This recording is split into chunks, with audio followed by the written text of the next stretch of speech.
What's up, everybody? Bourbon and Bass is coming back. It has been a minute since I've done one of these, but I thought, hey, start of the season. I'm here on the beautiful Toledo Bend that you guys can probably see back behind me. This is where the Bassmaster Elite Series is going to start in 2024. Some pretty nasty weather has been here, across the whole country, not just here. But thought I would start it here.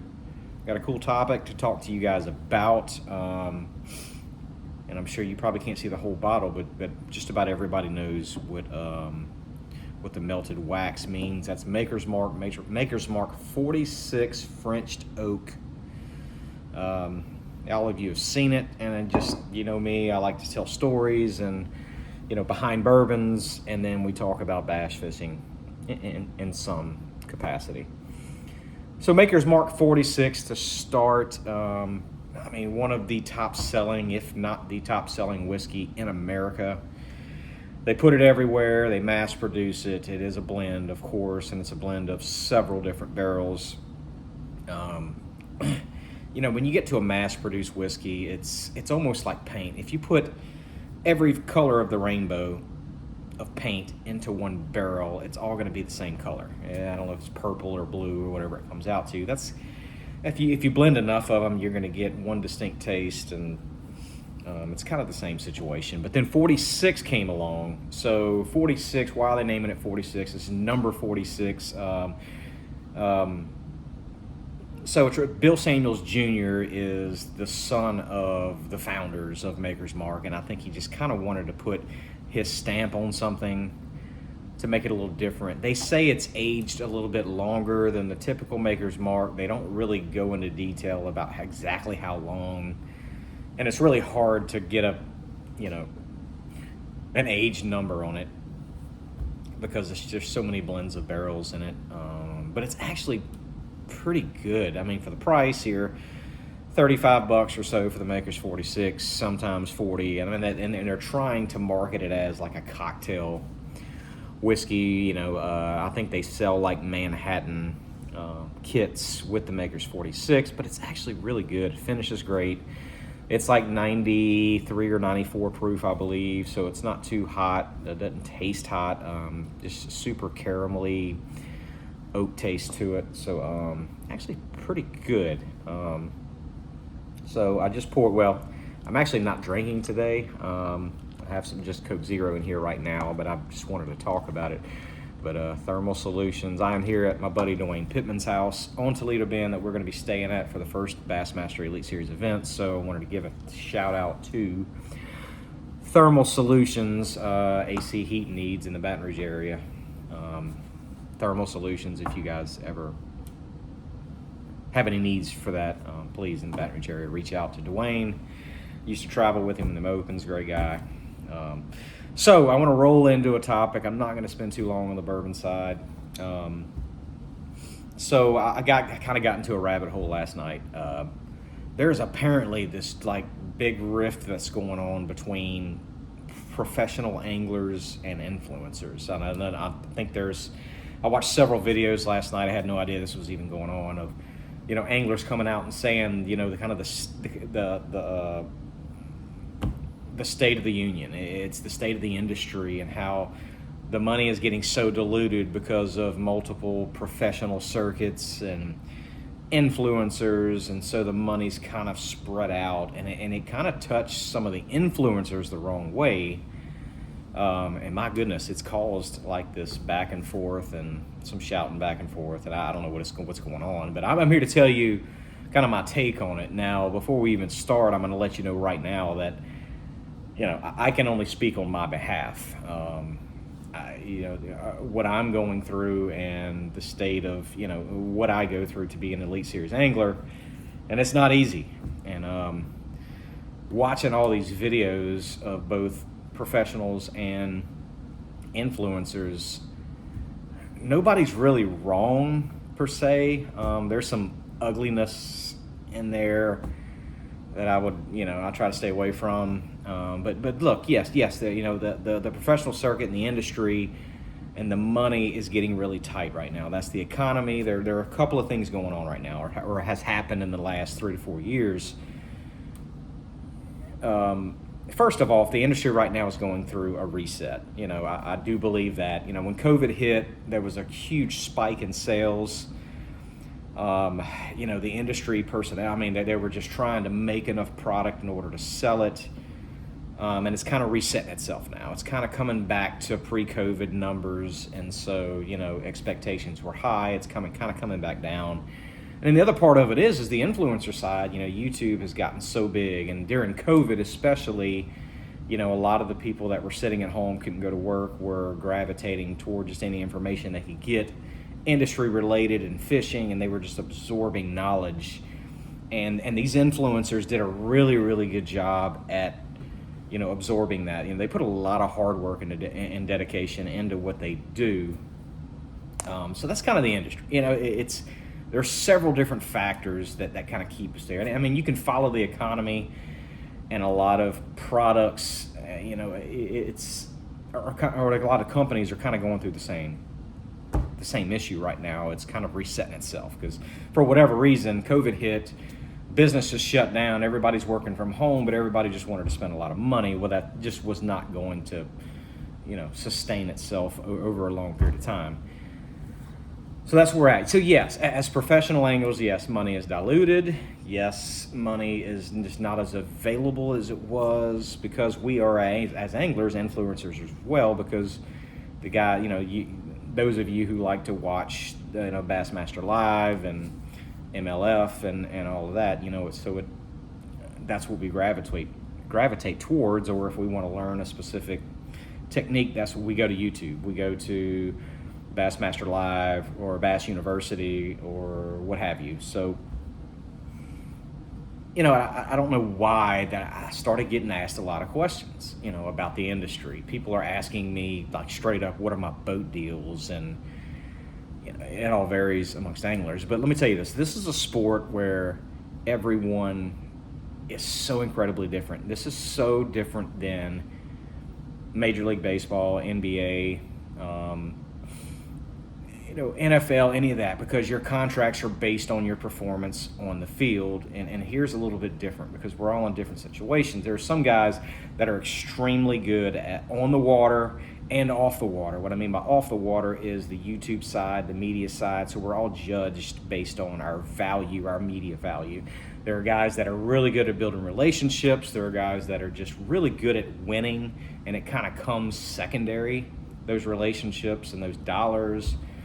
There are some people that just don't, that fish in the Elite Series that have full-time jobs in companies, and they really don't have to depend on winnings or sponsorship dollars because they're doing it as a hobby almost. So we're all different in that respect. And I heard one YouTuber, one influencer say that, the professional anglers are getting lazy. Gosh, like I said, I can only speak for me, but I can promise you that's not the case. Nobody gets here with being lazy, that's for sure. And I think a lot of us, including myself, have not done a very good job of keeping up with the media side of it and really pushing the YouTube and getting numbers up there.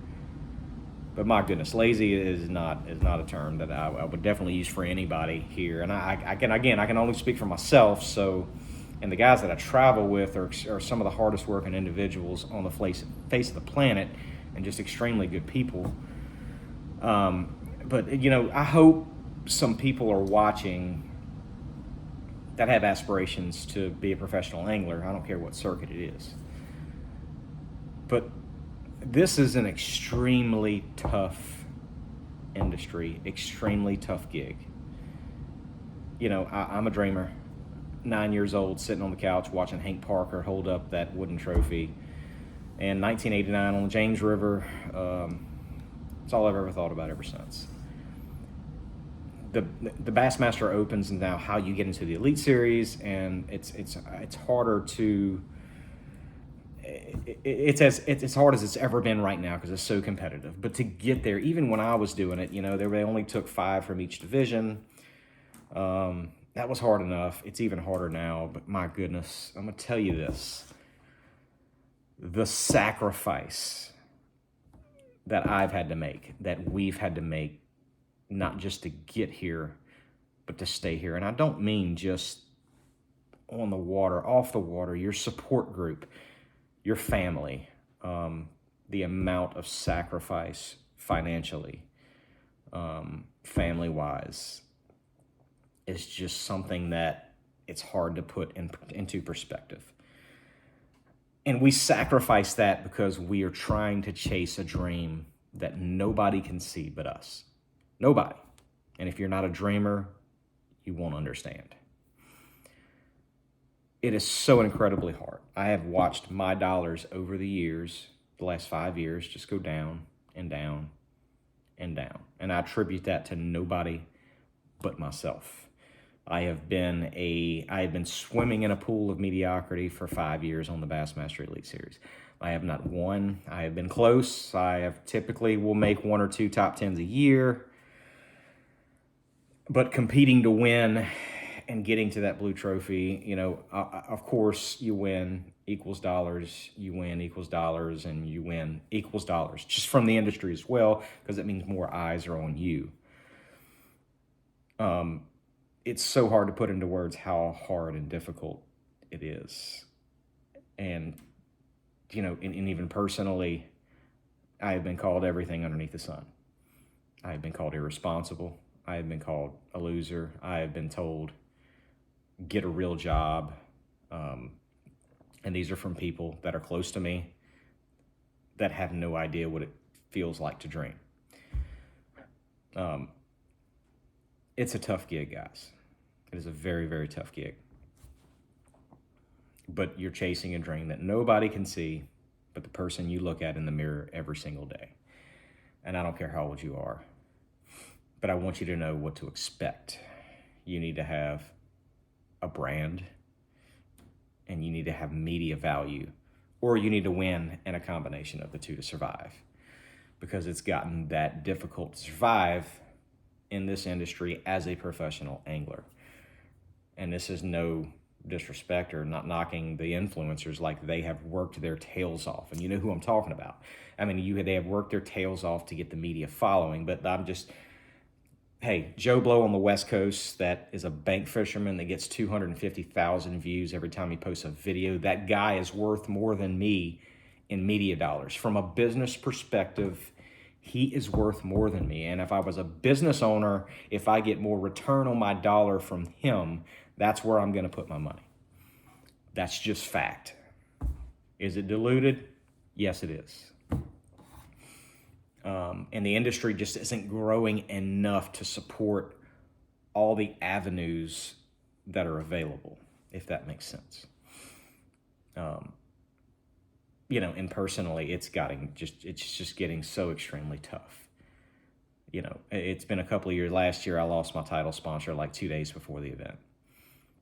And I don't care. I'm an open book. And I thought it was over. I went into those first 2 tournaments last year thinking, I don't even know how I'm going to make it through it. Ended up having a couple of good tournaments. I had a couple of partnerships reveal themselves during those 2 tournaments that ended up getting me through the season. And the season ended up being okay, but then going into this year, my marketing dollars income has been slashed even more. I have no idea how I'm going to make it through the season, or much less start the season. But I'm just going to put it in God's hands and just pray that whatever direction he takes me is going to be the right one. That's a big sacrifice. It's a big risk. But that's where a lot of us are right now. We're dreamers. And I know there's a lot more dreamers out there than just me. But it's tough, guys. But there's nothing else in this world that I'd rather do.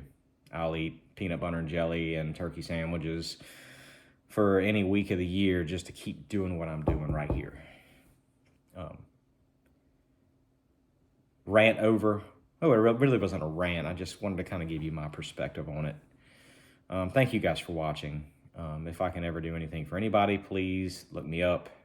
shoot me a message. I'll be in Shreveport next weekend for Bass University doing some seminars there. But dream big. Cheers, and we will talk to you guys soon. Tight lines.